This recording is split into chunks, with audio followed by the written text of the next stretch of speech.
Good morning, I'm Harley Schlanger from the LaRouche Organization with your daily video update for January 20th, 2023. Today is a day where some decisions will be made on the situation revolving around Ukraine.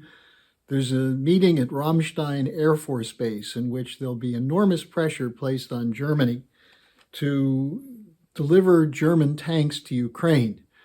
The Chancellor of Germany, Scholz, has been reluctant to do so. They recently changed the defense minister, but the British are pressing forward aggressively. It's not clear what the U.S. policy is. What Scholz is saying is that Germany will not provide the tanks unless the U.S. will provide Abrams tanks, and the U.S. has so far been unwilling to do that.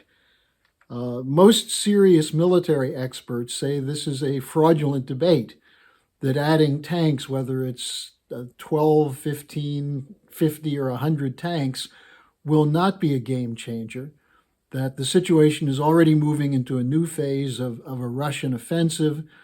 The Ukrainian situation is becoming less and less defensible.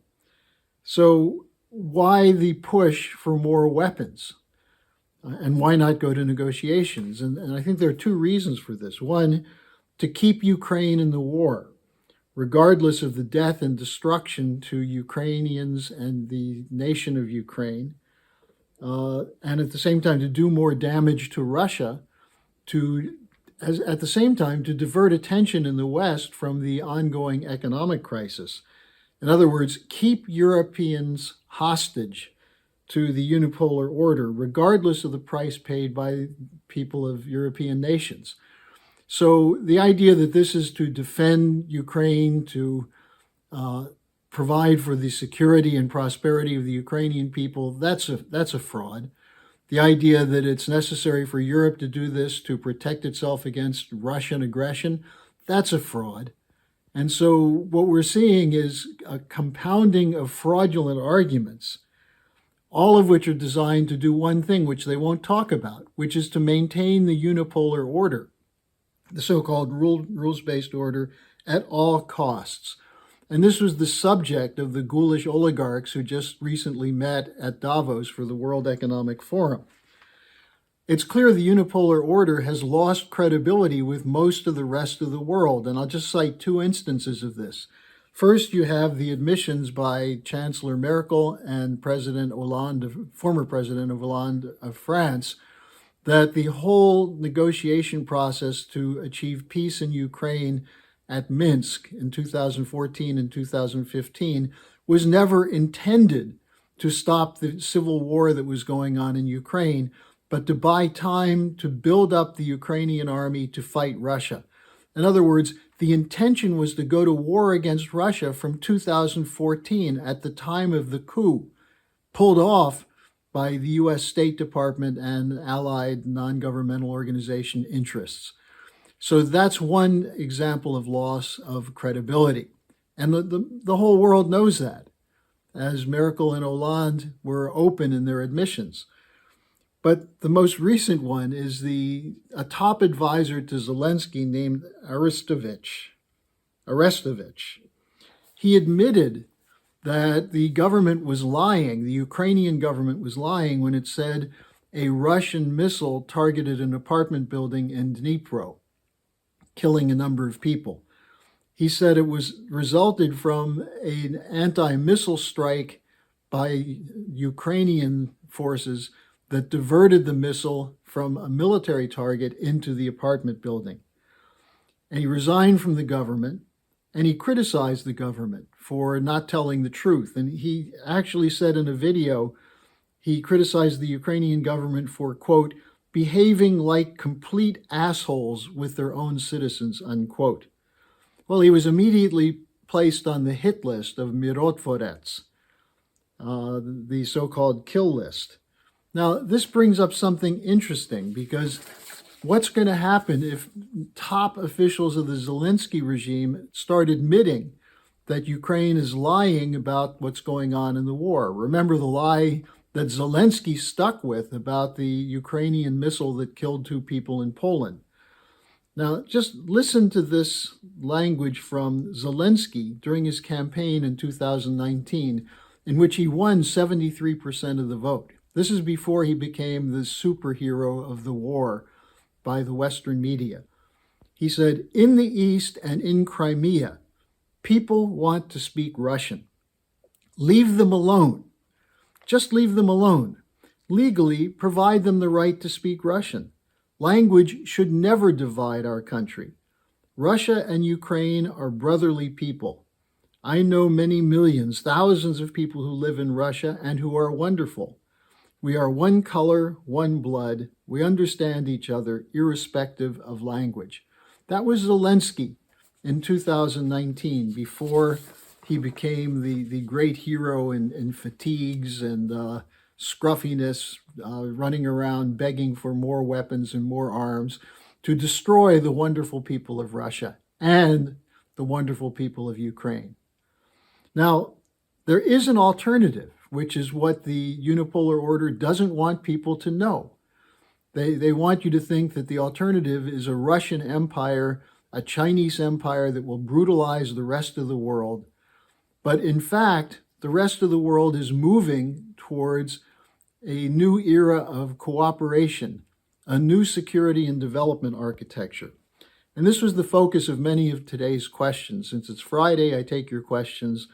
Thanks again for sending me your questions. And remember, you can always be in contact with me through my personal email at harleysch@gmail.com.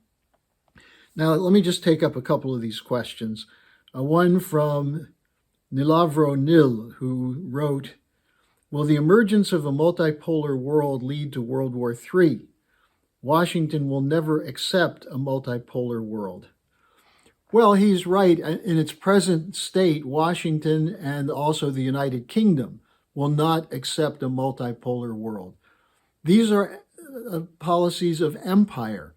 The recent period of the collapse of the British Empire, and by recent I mean the last 150 years, the British survived by bringing the United States in as a defender of the policies of the British Empire.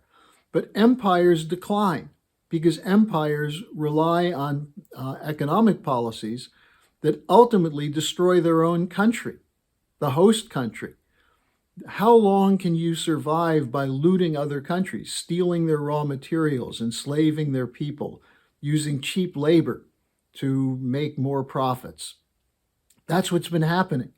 And since especially 1971, the Western world has been going through a dramatic transformation from a physical economy. That is, the strength of the West, especially the United States, was based on physical economic production, engaging the majority of working people, producing real physical goods, real wealth, more food, new technologies, and so on. That's shifted to a service economy, a sports and entertainment economy, and at the same time depending on outsourcing, that is, sending industry and science and technology to other countries to take advantage of cheap labor.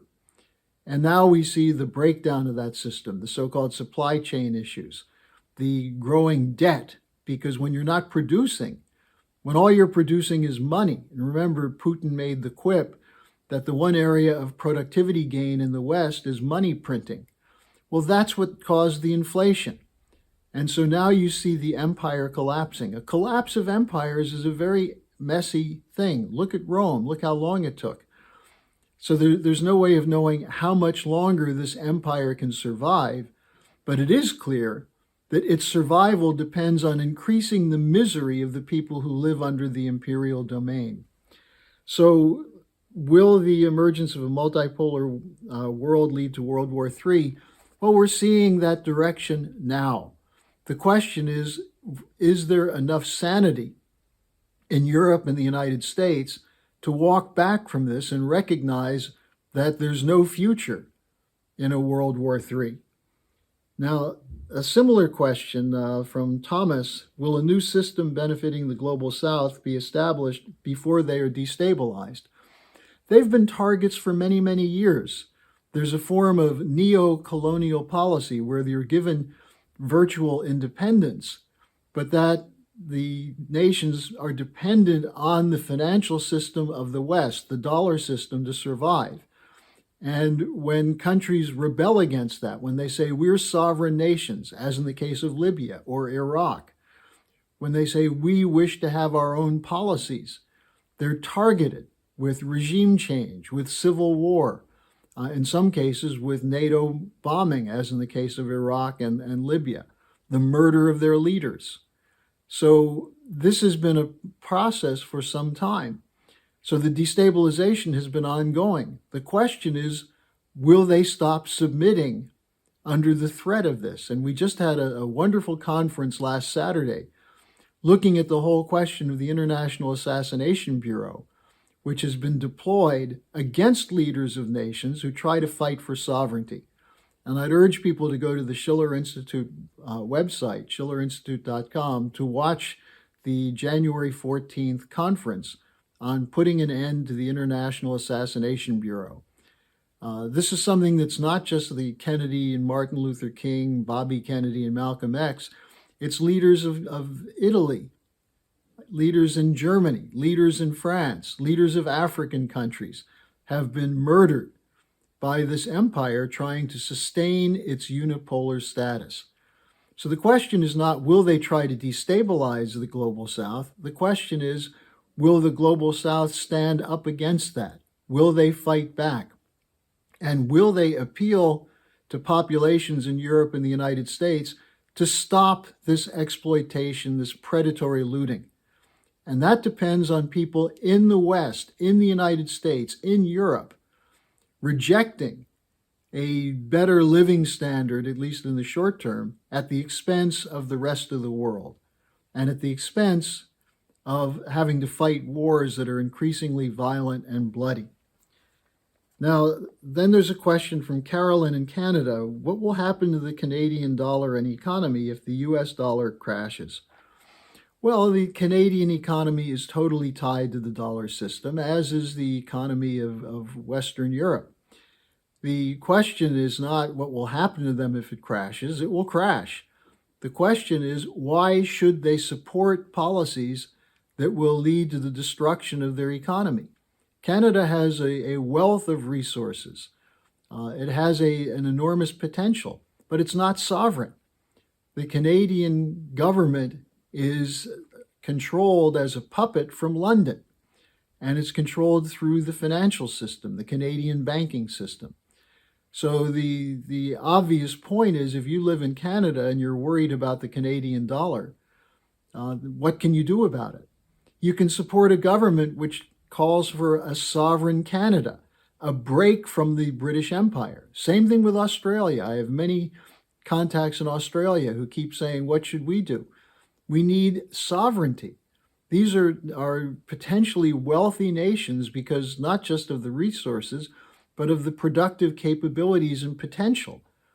And what are they doing? They're being put in service to the war machine of the Anglo-Americans with the AUKUS agreement, with Canada's participation in the Five Eyes. So the solution to this, there's no personal solution, buy gold, dig a hole in the backyard and protect it. You can't eat gold. You can't heat your house with gold.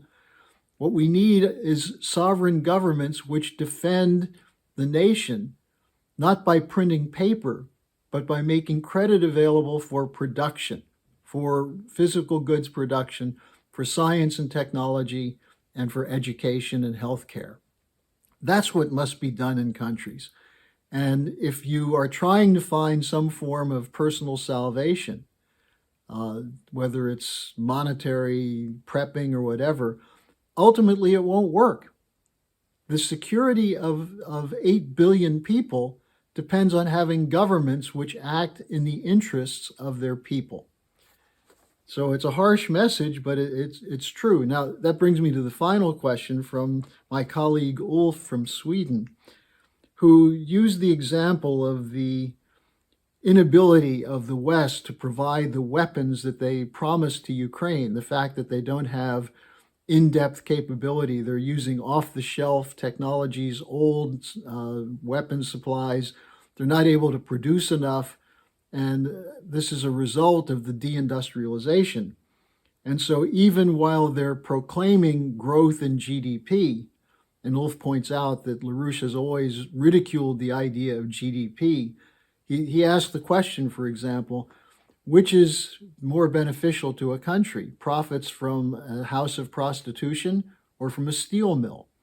Well, you might make more short-term profit from a prostitution ring, but ultimately that's not a good survival mechanism. And so what Ulf asks is, doesn't this show that using GDP and liberal econometrics is being disproven by the effects of this war, including the fact that sanctions aren't working against Russia? And he's absolutely right about that the West is undergoing a physical decline, not just because it's deindustrializing, but because the emphasis on sports and entertainment, recreational drugs, and so on, that's destroying a potential workforce which is necessary. The U.S. is producing fewer and fewer engineers and scientists, and more public relations specialists. In other words, people who lie for a living. And so the issue here is to get back to the idea of physical economy, that wealth is not determined by how much paper or computer notations you can have connected to your name in a bank account, because that can disappear in a moment, as we've seen large fortunes like the FTX situation blow up in a minute. The question is getting nations back to the principles of physical economic policy. This was LaRouche's specialty.